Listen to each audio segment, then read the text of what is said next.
Hello student, मैं हूं आपकी एसएसटी टीचर। मैं रीडिंग स्टडी की एक एसएसटी फैकल्टी हूँ।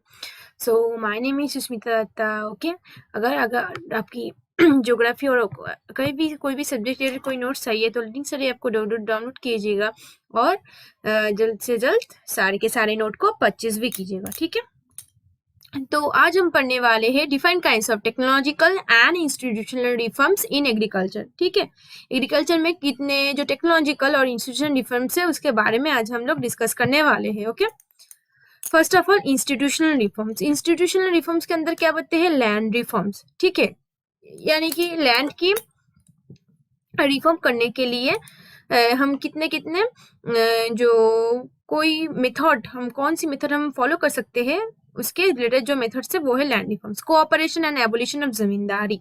ठीक है, कोऑपरेशन फार्मिंग मतलब सब जो किसान है, सब किसान के पास तो ज्यादा से ज्यादा जमीन नहीं होते हैं। ठीक है,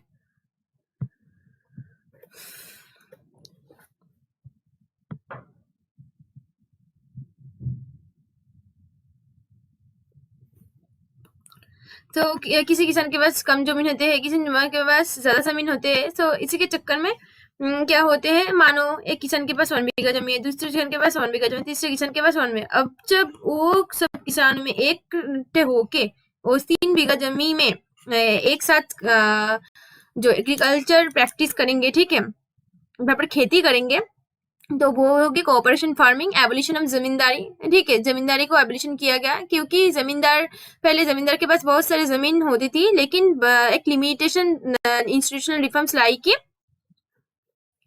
कैसे हम जमींदारों को एक लिमिटेड जमीन दे, उसके बाद जो सारी जमींदार के पास जमीन है वो जो फार्मर है उसके बीच डिस्ट्रीब्यूट कर दे। ठीक है, सो स्टूडेंट इंस्टीट्यूशनल रिफॉर्म्स क्या है मेनली? देखो स्टूडेंट, जब हम मानो तुम एक इंडस्ट्री एस्टेब्लिश करने वाले हो, तो तुम्हारे बाप एक बिल्डिंग कंस्ट्रक्ट करोगे। ऐसे भी जब तुम कोई फूड शॉप जब तुम एस्टेब्लिश करोगे, कंस्ट्रक्ट करोगे, तो उसके बाद क्या करोगे, तुम एक शॉप को अच्छी तरह से डेकोरेट करोगे ताकि ज्यादा से ज्यादा कस्टमर अट्रैक्ट हो सके। ठीक है, तब हम एग्रीकल्चर में इंस्टीट्यूशनल रिफॉर्म्स करते हैं। क्यों? क्योंकि ज्यादा से ज्यादा हम क्रॉप प्रोड्यूस कर सके, उसकी वजह से। ठीक है, provision of crop insurance against drought, flood, cyclone, fire, diseases. अगर कोई नेचुरल कैलेमिटीज मतलब drought, flood, cyclone, fire, diseases, इसकी वजह से अगर कोई एग्रीकल्चर कोई प्रोडक्ट यानी कि क्रॉप डिस्ट्रॉय हो जाए, नष्ट हो जाए, तो फार्मर उसके चक्कर में अगर इंश्योरेंस करे तो वो मनी लौट पाएगी। ठीक है, वो है क्रॉप इंश्योरेंस। एस्टेब्लिशमेंट ऑफ, जैसे हेल्थ इंश्योरेंस होता है ना, जब भी हमारी कोई बीमारी होती है तब हम इंश्योरेंस के थ्रू हम कम पैसे में ज्यादा से ज्यादा मेडिसिन पाते हैं, ऑपरेशन ये सब वगैरह कर पाते हैं, वैसे तरह। ओके, एस्टेब्लिशमेंट ऑफ ग्रामीण bank and cooperative societies for providing loans at low interest. देखो स्टूडेंट, जो किसान होते हैं, ठीक है, वो रिलेटेड होते हैं ज्यादा से ज्यादा, वो जो जमींदार है महाजन से ज्यादा इंटरेस्ट इसमें वो डेट लेते हैं, तो इसके चक्कर में वो डेट के चक्कर में फंस जाते हैं। ठीक है, सो गवर्नमेंट ने क्या इसकी वजह से क्या की, गवर्नमेंट ने क्या की, तो लैंड रिफॉर्म की। लैंड रिफॉर्म की मतलब इंस्टीट्यूशनल रिफॉर्म की। गवर्नमेंट ने स्पेशली फार्मर के लिए ग्रामीण बैंक को एस्टेब्लिश की ताकि फार्मर उस बैंक से लोन ले सके। ठीक है, KCC, MSP, minimum support price. KCC किसान कृषि क्रेडिट कार्ड जो है उसको हम केसीसी बोलते हैं। और केसीसी कार्ड के थ्रू किसान क्या कर सकते हैं, मानो किसी किसान के पास किसान क्रेडिट कार्ड है, ठीक है, तब स्टूडेंट जब वो अगर कोई ग्रामीण बैंक जाएगी तो वो एक किसान क्रेडिट कार्ड एटीएम कार्ड की तरह होती है।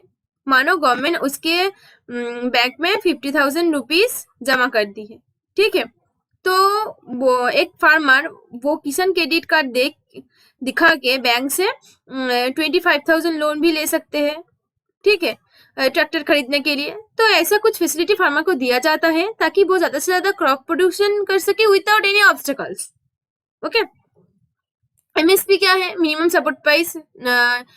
we will also elaborate discuss about MSP, institutionalizations of marketing, ताकि जो क्रॉप प्रोड्यूस हुआ है ज्यादा से ज्यादा मार्केट में जा सके और ट्रेड भी हो सके उससे। टेक्नोलॉजिकल रिफॉर्म्स क्या है? Green revolution and white revolution, operation flat. Green revolution की हमने क्या इनिशिएटिव ली थी? ग्रीन रेवोल्यूशन में हम ज्यादा पेस्टिसाइड, हार्बिसाइड ये सब ज्यादा यूज की थी। व्हाइट रेवोल्यूशन यानी कि फ्लड, ऑपरेशन फ्लड का मतलब है व्हाइट रेवोल्यूशन, ठीक है। Dairy farming which is related to dairy farming, दूध का मिल्क का कलर क्या होता है? व्हाइट, तो ये है white revolution, okay. Weather bulletins, agriculture programs for farmer, radio and television, subsidy on agriculture production, ठीक है। ठीक है स्टूडेंट, जो टेक्नोलॉजिकल रिफॉर्म्स हमने क्या ली कि वेदर बुलेटिन्स। वेदर बुलेटिन्स का मतलब क्या है? देखो, जो फिशरमैन फिशिंग करने जाते हैं ना समुद्र पे, तो रेडियो टेलीविजन में अनाउंस होते हैं कि आज मत जाओ फिशिंग करने में, ये का साइक्लोन आ रही है, और जो नेचुरल कैलेमिटीज इसके वजह से वार्न कर देता है। ऐसे ही स्टूडेंट, जो वेदर बुलेटिन्स के थ्रू हम फार्मर्स को अवेयर कर देते हैं कि इस साल में फ्लड जो मानसून है वो लेट आएगी, वो बिफोर आएगी, ठीक है। तो फार्मर उसी हिसाब से खेती कर सकते हैं, ठीक है। रेडियो टेलीविजन में हम वो अनाउंसमेंट कर सकते हैं, और ऐसे भी टेक्नोलॉजिकल रिफॉर्म्स कर सकते हैं कि जो सॉइल जो है वो जिस सॉइल में फार्मर खेती कर रही है वो सॉइल कौन सी क्रॉप प्रोडक्शन के लिए ज्यादा सुइटेबल होगी, अप्रोप्रिएट होगी, ताकि हम उस सॉइल को यूज करके ज्यादा से ज्यादा क्रॉप प्रोडक्शन कर सके, ठीक है। जो क्रॉप जिस सॉइल में ज्यादा अच्छी होगी उसको हम रिकमेंड करेंगे फार्मर को, फार्मर वही करेगी और ज्यादा से ज्यादा क्रॉप प्रोड्यूस की होगी। इससे हमारी इकोनॉमी भी काफी ज्यादा ग्रो करेगी, और जो सरप्लस फूड होगी, सरप्लस क्रॉप होगी, वो हम दूसरे कंट्री में भी बेच सकते हैं, ओके।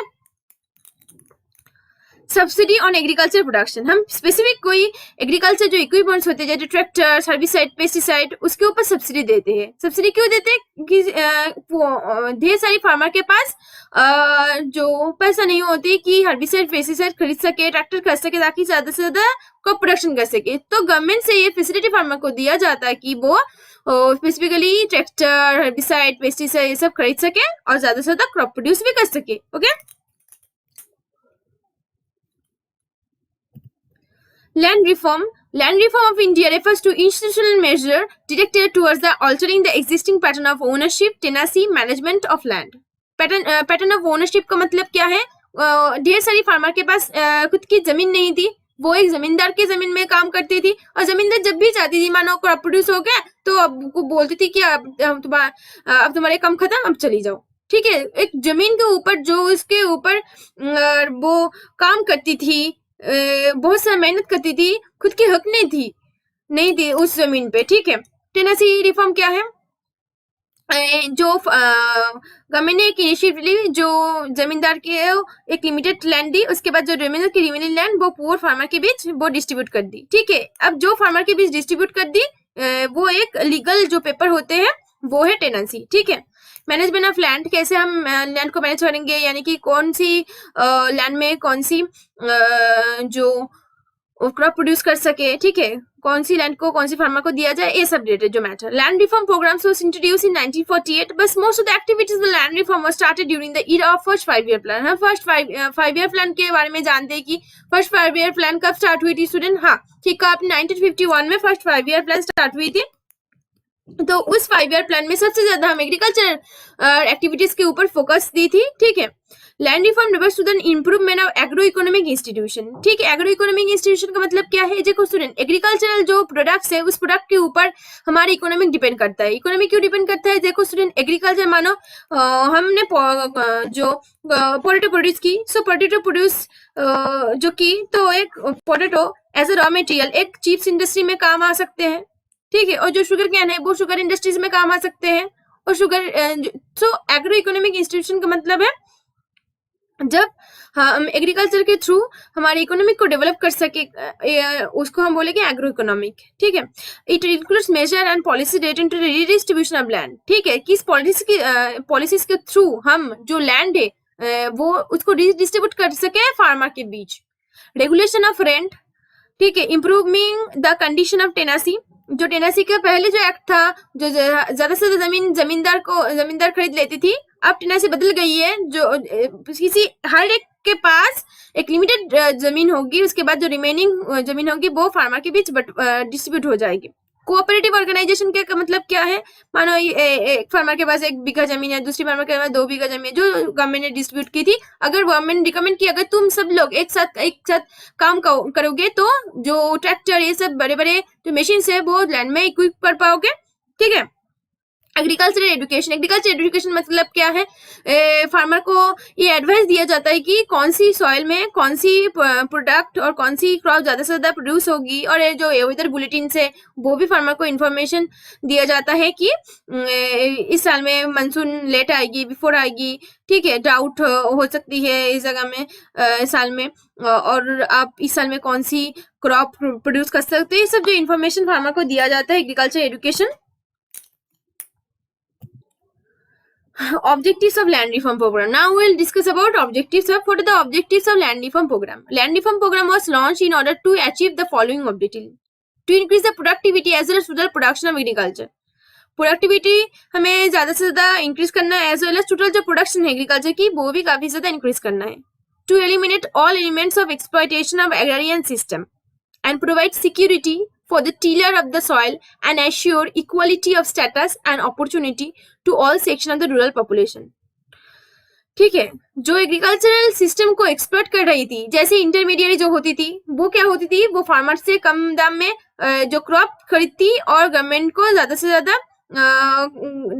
प्राइस में क्रॉप को बेचती थी। तो इसमें इंटरमीडिएट की जो प्रॉफिट ज्यादा होती थी। ओके, सो जो सिस्टम एग्रीकल्चरल डेवलपमेंट के विरुद्ध था, अगेंस्ट था, उसको हम डिस्ट्रॉय करना है। And provide security for the tiller of the soil.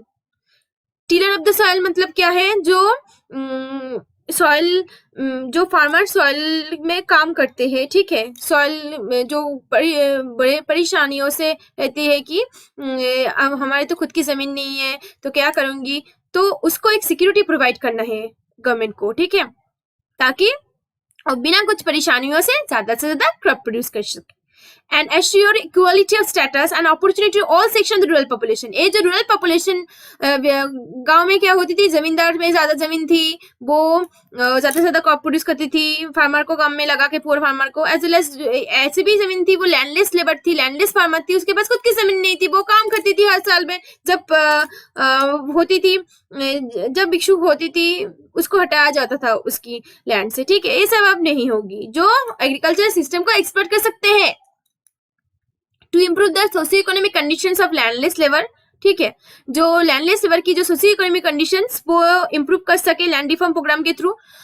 Share croppers, sharecroppers हमने बोला भी कि जब हम पुअर फार्मर के बीच जो जमीन डिस्ट्रीब्यूट करें तो उसको हम रिकमेंड करना चाहिए कि तुम सब एक साथ काम करोगे तभी ज्यादा से ज्यादा क्रॉप प्रोड्यूस कर सके, बिकॉज जो बड़े बड़े जो मशीन है वो छोटी सी जमीन में इक्विप नहीं हो पाएगी ठीक सही तरह से, ठीक है।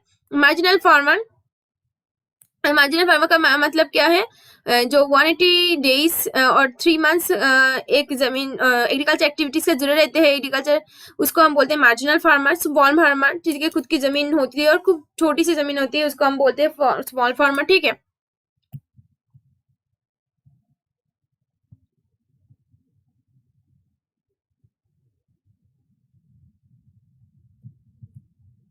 So thank you student for watching my video. If you like my video then you can share and subscribe my video.